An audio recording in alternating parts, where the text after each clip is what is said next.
Zika's rapid spread around the world has quickly changed our scientific understanding of the virus. Disease outbreaks are terrible for people but great for our scientific understanding of viruses. That's especially true for the Zika virus, which seemingly burst out of nowhere to become a top health research priority in the past year. Prior to the massive, ongoing outbreak in the Americas, there had only been about 25 published research papers on the disease since 1952. Researchers long thought Zika was a fairly benign virus, spread mainly by mosquitoes and endemic to Africa. It wasn't on the radar as any sort of threat. It wasn't even some disease health officials in the US bothered to track. Since Zika was identified in Brazil in March 2015, however, the virus has infected more than 1 million people there. It has spiraled outward to become the world's largest Zika outbreak ever, reaching more than 30 countries and territories in the Americas and most recently popping up in Vietnam. Along with the epidemic, there's been a rush of new knowledge generated about the disease. There are now 313 Zika articles on PubMed and 225 of them were published in 2016 alone, according to the New England Journal of Medicine. Here are some of the most important discoveries researchers have recently made. Zika causes severe birth defects. According to the Centers for Disease Control and Prevention, there's now indisputable evidence that Zika causes terrible birth defect called microcephaly, which is characterized by a shrunken head and incomplete brain development, and other severe brain abnormalities. The association between the condition and Zika has been seen in this outbreak in Brazil, as well as in reanalyses of the data from previous outbreaks, such as one in the French Polynesian Islands in 2013-14. Other countries, including Cabo Verde, Colombia, Martinique, and Panama, have also reported microcephaly or other fetal malformations to the WHO over the last year.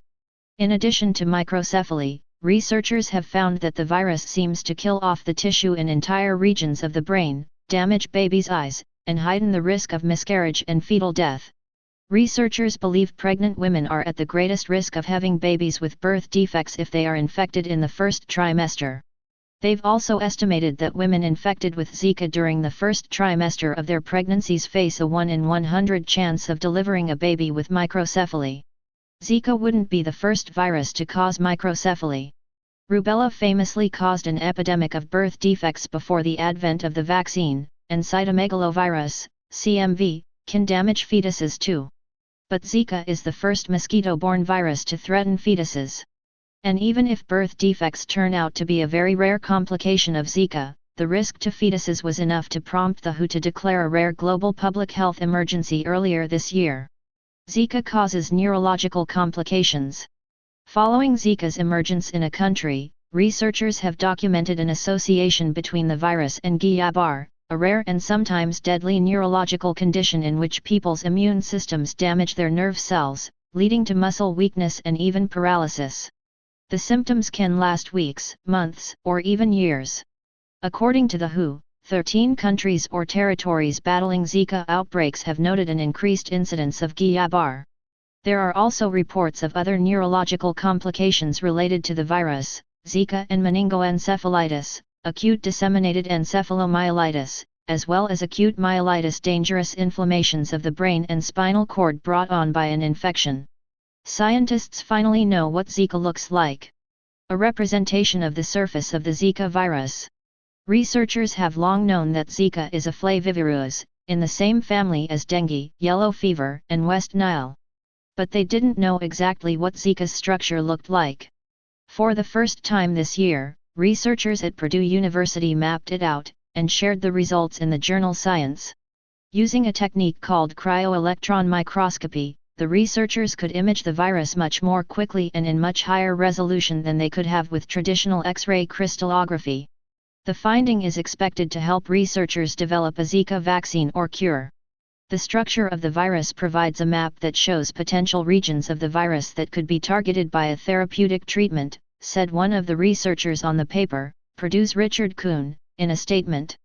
Zika can be a sexually transmitted disease. At the beginning of this outbreak, researchers thought Zika was transmitted by mosquitoes and maybe, just maybe, through sex in rare cases. Now researchers still think mosquitoes are the primary Zika spreaders, but they've learned Zika can definitely be sexually transmitted and that the virus is spread through sex more commonly than they thought. It can also be transmitted from pregnant mothers to their fetuses. More on that below. Adding to a handful of cases in the medical literature from past Zika outbreaks, researchers and public health officials have documented many more cases of sexual transmission over the past year in the US, Chile, France, and New Zealand, among other spots. These cases are usually identified when a traveler returns from a country where Zika has been circulating and then gives the virus to his partner. There's a lot researchers have to learn about this mode of transmission.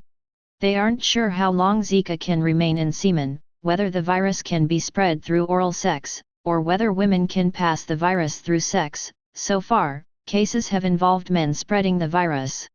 For now, the Centers for Disease Control and Prevention issued guidance on safe sex during a Zika outbreak, suggesting men who have traveled in Zika countries and have female partners who are pregnant either avoid sex or use condoms for vaginal, anal, and oral sex during the pregnancy.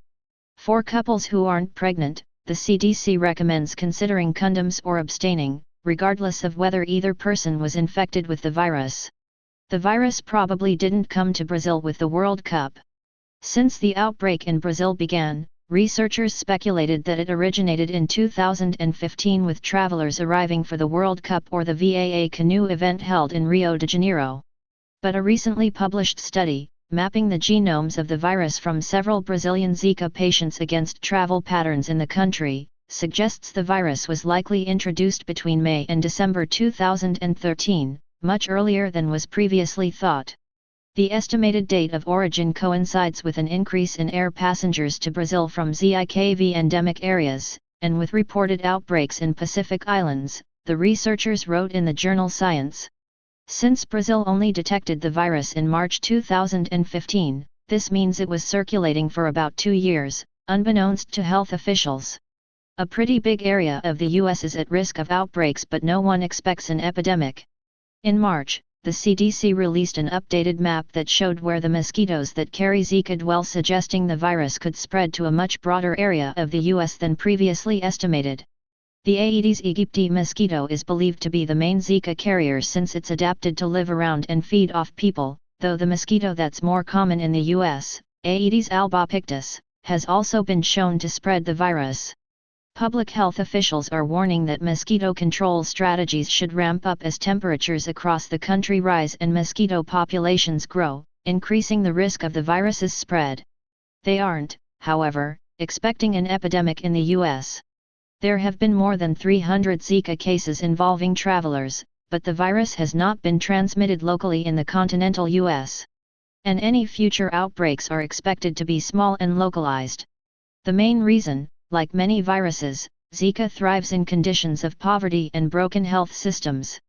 Better housing construction, regular use of air conditioning, use of window screens and door screens, and state and local mosquito control efforts helped to eliminate mosquito-borne infections like malaria from the mainland, said Lyle Peterson, director of the CDC's Division of Vector-Borne Diseases, in a recent statement.